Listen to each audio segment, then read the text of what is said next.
विधानसभा चुनाव में हार के बाद में अब कांग्रेस ने पूरी तरीके से लोकसभा चुनाव फतेह करने के लिए तमाम तैयारियां शुरू कर दी है। दरअसल कांग्रेस की जो CWC की बैठक हुई थी उसके बाद में इस तरीके से कयास लगाए जा रहे हैं कि राजस्थान के अंदर 25 लोकसभा सीटें हैं। अब देखिए 2014 की बात की जाए, वहां पर कांग्रेस है 25 में से 25 आ रही थी, और 2019 में जब आप सोचिए 2018 के अंदर यहां पर कांग्रेस की सरकार थी, गहलोत की सरकार थी, और 4 महीने बाद जब चुनाव हुए थे वहां पर भी कांग्रेस को बुरी हार का सामना करना पड़ा था। 25 में से 24 सीटें बीजेपी जीती थी, वहीं एक सीट है वो राष्ट्रीय लोकतांत्रिक पार्टी जीती थी। तो सोचिए किस तरीके से, लेकिन इस बार जिस तरीके से कांग्रेस विधानसभा चुनाव के अंदर हारी है, लेकिन कांग्रेस को कहीं ना कहीं लगता है उसका जो वोट परसेंटेज है वो कम नहीं हुआ है, आधा % वोट परसेंट है बढ़ा है, और इसी के लिए ऐसा बताया जाता है कि इस बार लोकसभा चुनाव के लिए कांग्रेस बड़े बड़े चेहरों को चुनाव लड़ाने की तैयारी में है,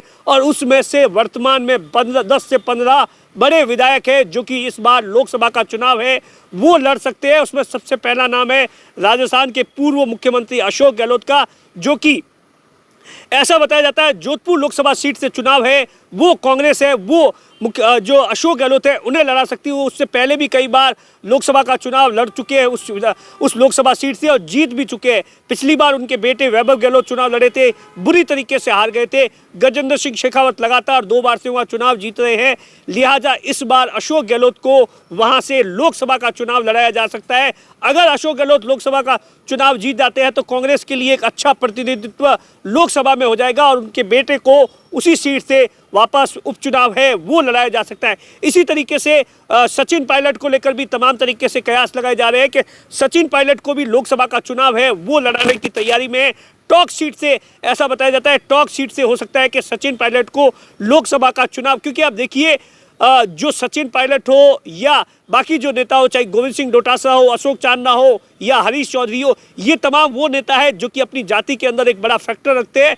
लिहाजा कांग्रेस तमाम चीज़ों को एनालिसिस करने के बाद में ऐसा कह रहा है सचिन पायलट को भी चुनाव लड़ाने की तैयारी में है। गोविंद सिंह डोटासरा को सीकर से चुनाव लड़ाया जा सकता है। हरीश चौधरी जो कि आप देखिए दूसरी बार विधायक जीते हैं, उससे पहले 2009 का लोकसभा चुनाव है वो जीत चुके हैं, और उसके लिए हरीश चौधरी को बाड़मेर जैसलमेर की जो सीट है लोकसभा सीट है वहाँ से चुनाव लड़ाने की तैयारी के अंदर है। कुछ एक सीटों पर ऐसा कहा जा रहा है RLP के साथ में नागौर के अंदर बातचीत भी चल रही है, हनुमान बेनीवाल को एक सीट है वो दे दी जाए। इसी तरीके से अगर जो ऐसा कुछ नहीं होता है तो वहाँ पर नागौर से मुकेश भाकर को भी लोकसभा का चुनाव है वो लड़ाया जा सकता है। दरअसल कांग्रेस इन दिनों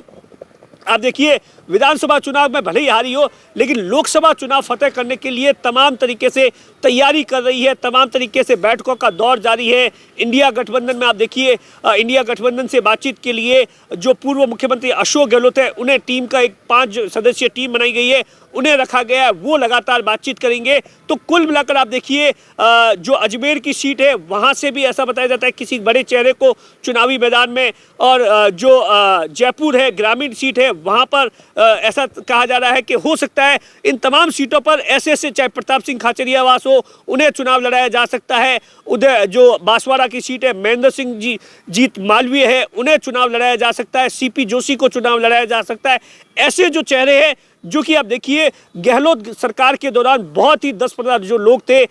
जो लगातार मंत्री थे कांग्रेस के अंदर वरिष्ठ है, तो इन तमाम चेहरों को इस बार लोकसभा चुनाव के अंदर, दरअसल इसके पीछे की जो रणनीति सीधे तौर पर है कि कांग्रेस को इस बात से कतई फर्क नहीं पड़ता है कि अगर जे आप सोचिए 25 में से कांग्रेस 5 या 7 सीटें भी जीत जाती है तो कांग्रेस के लिए ये एक बहुत बड़ी संजीवनी होगी। जो एक वनवास है लगातार आप देखिए 10 सालों से चल रहा है कि 25 में से 25 सीटें जा रही है वो खत्म हो जाएगा, और अगर जी ये 5-7 विधायक अगर जो सांसद भी बन जाते हैं तो कांग्रेस को विधानसभा के अंदर कोई बड़ा नुकसान नहीं होगा। इसी के लिए ऐसा बताया जाता है, और ये भी कहा जा रहा है कि इन तमाम चीज़ों को लेकर जनवरी के अंदर स्थिति है वो पूरी तरीके से साफ हो जाएगी। पहले कांग्रेस है वो प्रदेश के संगठन के अंदर बदलाव कर सकती है, फिर प्रतिपक्ष का नेता, और उसके बाद में लोकसभा के लिए जो प्रत्याशियों की घोषणा है वो जनवरी के दूसरे या तीसरे सप्ताह में कर सकती है। और इसके लिए ऐसा बताया जाता है जो कांग्रेस के राष्ट्रीय अध्यक्ष है खड़गे हैं वो बाकायदा राजस्थान में आएंगे तमाम जितने भी लोकसभा चुनाव को लेकर,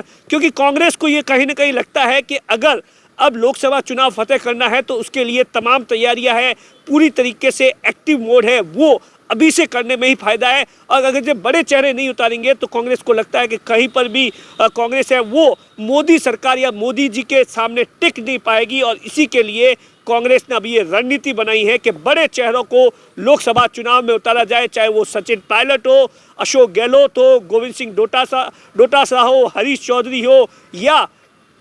अब सोचिए बाकी तमाम जितने भी बड़े नेता, इनके अलावा भी बहुत सारे ऐसे नाम हैं, इन तमाम चेहरों को लोकसभा चुनाव उतारने को लेकर मंथन चल रहा है। दिनेश बोहरा, बाड़मेर, राजस्थान तक।